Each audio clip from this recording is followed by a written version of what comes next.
হুগলির পান্ডুয়াতে এক মহিলাকে রাতের অন্ধকারে পিছন থেকে ছুরি মারা হলো। ওই মহিলা পান্ডুয়াতে একটি জুট মিলে কাজ করেন। রাত্রিবেলা কাজ সেরে জুট মিল থেকে বেরিয়ে সাইকেলে বাড়ি ফিরছিলেন, আর সে সময় আচমকা রাস্তায় তাকে পিছন থেকে আক্রমণ শানায় দুষ্কৃতীরা। কি কারণে তাকে ছুরি মারা হলো, হঠাৎ করে তার উপর কেন চড়া হলো দুষ্কৃতীরা, কেন তাকে টার্গেট করা হলো, এখনো পর্যন্ত স্পষ্ট নয়। ওই মহিলার বাবাও সেভাবে কিছু বলতে পারছেন না। পুলিশ তদন্ত করছে যে কারা এই ঘটনার পিছনে। ওই মহিলার নাম শ্রাবণী মালিক, ৩৬ বছর বয়স এবং তিনি বিবাহিতা। গত কয়েক বছর ধরে তার বাবার কাছেই থাকছিলেন।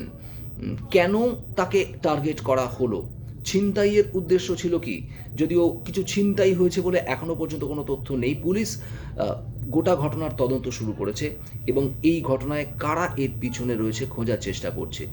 আর রাতের অন্ধকারে মহিলাদের নিরাপত্তার বিষয়টা আরও একবার সামনে আসছে।